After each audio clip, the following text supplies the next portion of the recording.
Shalom, I'm Rabbi Michael Panitz of Temple Israel of Norfolk, Virginia, and I'm happy to speak with you tonight about the Bible and its relevance for our lives in 2020. My message is entitled, Hearing God Just When You Are Most in Need, and it correlates with the weekly portion of the Jewish Torah lectionary known as Vayetze. This week, we return to one of the most beloved stories of the Bible, the famous story of Jacob's ladder. You will remember, Jacob, on his first night away from home, sleeps rough, out in the open, but he is reassured by a dream of angels ascending and descending a ladder extending from earth up to heaven. At the top of the ladder is God, who says these words, I, the Lord, am the God of Abraham your father and the God of Isaac. The land on which you lie, to you I will give it, and to your seed.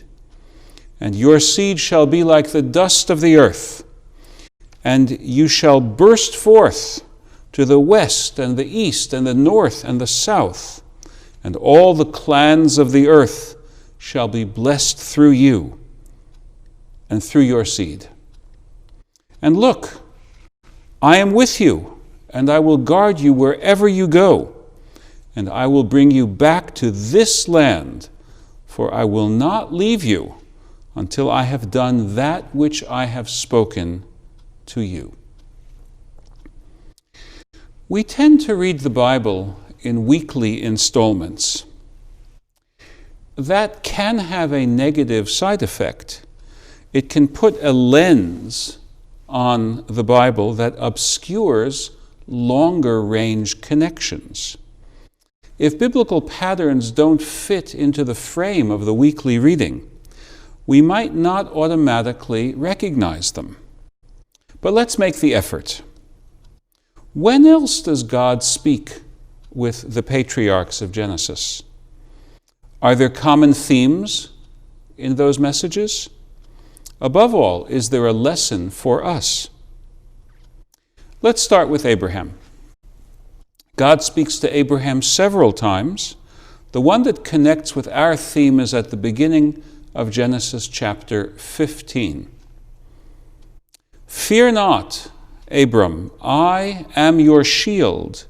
Your reward shall be very great. Look up to the heavens and count the stars, if you can count them. So shall be your seed. I am the Lord who brought you out of Ur of the Chaldees to give you this land to inherit.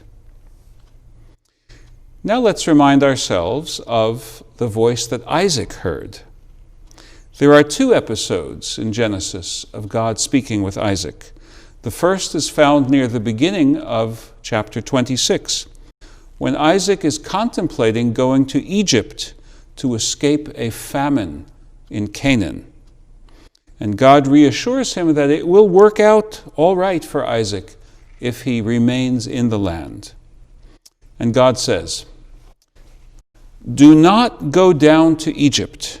Stay in the land that I shall say to you. Sojourn in this land, so that I may be with you and bless you. For to you and to your seed I will give all these lands, and I will fulfill the oath that I swore to Abraham your father. The second of God's messages to Isaac is recorded later in the same chapter. It takes place just after Isaac has left the land of the Philistines. I am the God of Abraham your father. Fear not, for I am with you, and I will bless you, and I will multiply your seed for the sake of Abraham my servant. We've seen that the chain of traditional memories about God's reassurances to the forefathers of our nation extends to Jacob as well. But not only once. When the much older Jacob is preparing to leave Canaan land and go to Egypt to be reunited with his son Joseph, God again speaks to him. Jacob, Jacob. And he said, Here I am. And he said, I am the God of your father. Fear not to go down to Egypt, for a great nation I will make you there. I myself will go down with you to Egypt, and I myself will surely bring you back up as well. And Joseph shall lay his hand on your eyes. This is not the entire set of divine messages in the stories of the patriarchs, but it is almost all of them. When we assemble them and consider them as a group, it is striking how much the voice of God is the voice of reassurance. Please consider this well, because the conventional understanding of the voice of God is different. We know that the most typical contents of the voice of God are commandments given through Moses to Israel, or sometimes through Moses and Aaron, and in the case of the 10 divine utterances, directly to Israel. So we think of God as the commanding voice, which is true, but it's not the whole truth.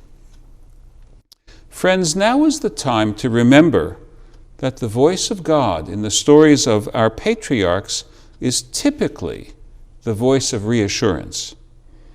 Now is the time for this because now we are so badly in need of reassurance.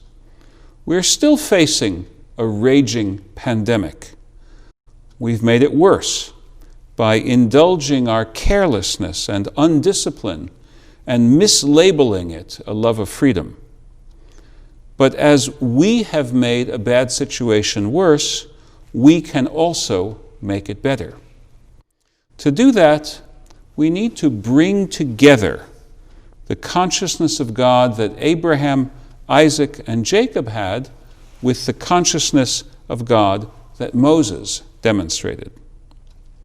The lesson of the lives of the patriarchs is that even in the direst circumstances, God can be near. Young Jacob, whom we watch in this week's Torah lesson, is in a bad way, leaving home more or less as a fugitive after having behaved shabbily toward his father and his brother. God appears to him when he is adrift, homeless, sleeping under the open sky with a rock for a pillow. Young Jacob is at the lowest point in his life, when he dreams of the ladder with angels going up and down and God at the top. In that state, God assures him, I will be with you. Likewise, Isaac was grappling with the disappointment of being unable to hold his own in the face of the aggressive tribes who made the Middle East such a place of turmoil, then as now. Abraham, too, heard the divine voice of reassurance at a very low point in his life, just when he had all but given up on fatherhood, when he feared that his revolution in religion would die with him.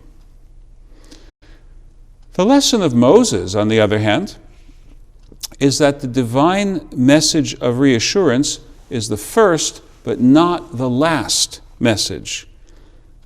It is the message for each of us when we are down, but by itself it will not make for a perfected society. So let us take the lessons of both the patriarchs and Moses. From Abraham, Isaac, and Jacob, let us take heart that even in dangerous times that we now confront, we have the help that we need to get through this. And from Moses, let us belatedly learn that successfully to meet these challenges, we need to respond to God's basic commandment, which is, Uvacharta v'chayim, choose life. Amen.